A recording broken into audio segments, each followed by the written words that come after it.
Hi everyone, thank you so much for joining us. If you've been following along with us, or if you haven't, I'm going to link a video up above so you can kind of get in tune with what we've been talking about recently.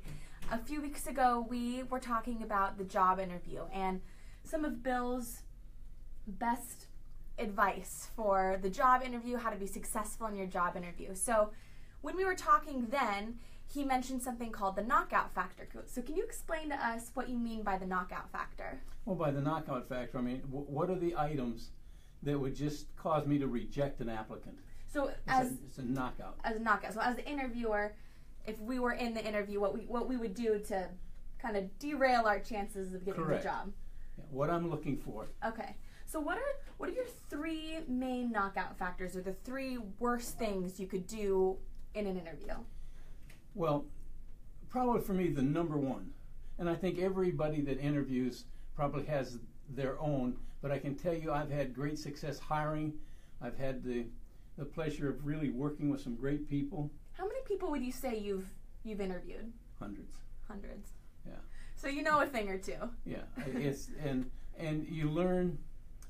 First of all, the resume itself helps you kind of sort through who you might want to talk to and who you might not want to talk to. But probably the number one knockout factor for me is when I see lots of job changes. It kind of gives me a sense of instability. I don't know if they're looking for a job or a career.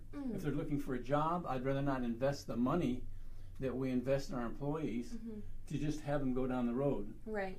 I don't expect anyone to not get the best opportunity they can, but I'm not looking for people that are jumping from job to job. Interesting, because I know that tends to happen early in your career. So, what would you say for that? I'm pretty young, so I'm constantly searching. But well, I think you as the applicant want to look at the experiences you've had, and you might be able to defend a job change if you moved within the same industry doing the same kind of talent, and you had an opportunity to grow, and you could convince me that the growth opportunity, each step was deliberate. Or you've moved to, you might have a spouse that's in the military, and so you frequently make changes. So I would just be asking a lot of questions as to why, and can you explain to me what it is that hasn't worked for you. Got it. So first one would be job changes. What about the next two? The next one's, I have a lot of, I hate the word prejudices, but we all have them. We just don't want to admit them. But mine is appearance. Mine is appearance. And it depends on the job. If I'm hiring a janitor, that's one thing. If I'm hiring a junior executive, that's another. But, you know, I've said this every time we talk about it. I cannot get away from the belief that if I don't like the way you're dressed the first day I see you, it's probably not going to get better. That's been my experience over the past 60 years. And so appearance is you know, for someone that's in sales, are their shoes polished? You say, oh, come on. No. Are the heels run down on your shoes? Right. I absolutely have seen people come into my office for a high-level sales position, and their tie's perfect, their shirt's perfect, and you look at their shoes, and it looked like they were in a mud bath. And I'm thinking to myself, what's the disconnect between the two? If you're going to represent a company to the public, you want the very best possible representative out there. So I think you have to be sensitive and understand what the job is,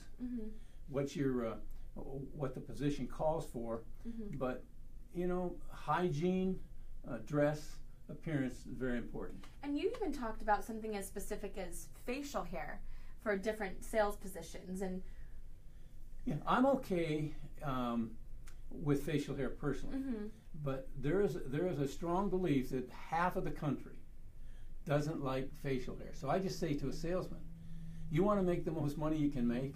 Why would you take a chance on alienating half of your population, half of your clients?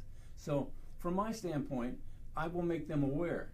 But I don't have a problem, and you see a lot of it. Somebody that's heavily tattooed, If they're wearing a suit all the time and long sleeve shirts, they probably won't be a problem. But if they want to come in short sleeve shirts, and depending on the client. Now, there are clients, if I owned an advertising agency, I owned a research company at one time. I was less concerned about some of those elements because of the job itself. Right.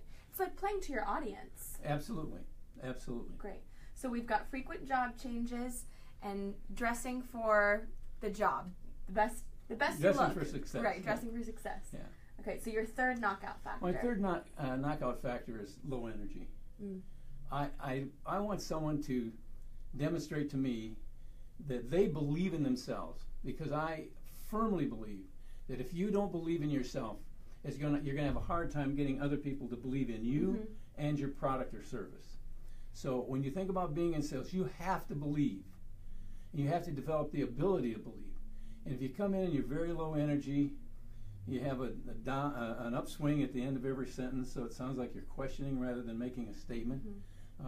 These are all things that are evidence of maybe they just don't have that athletic ability. I look for the athlete, and I always say I look for the athlete. That doesn't mean I'm looking for a football player, a hockey player, a basketball player, golfer, whatever it might be. That's not what I mean.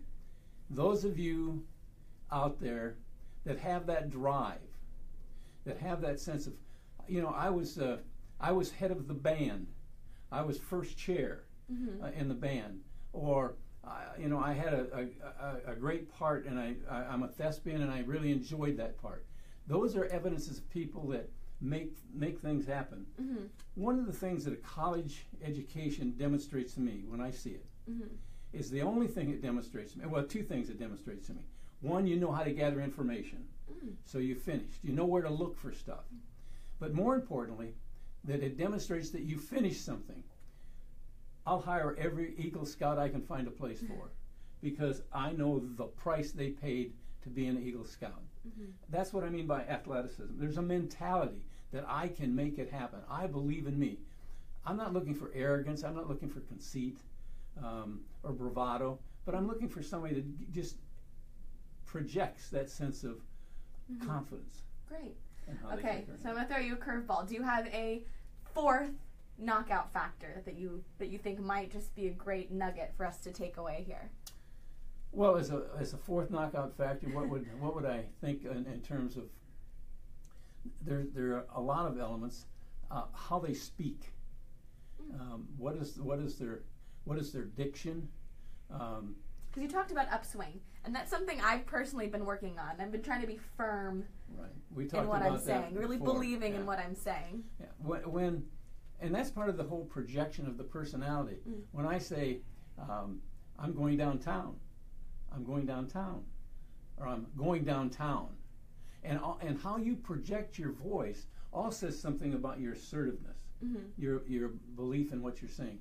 I was a consultant for many years, and clients didn't want to hear, I think we can do it that way. We can do it that way.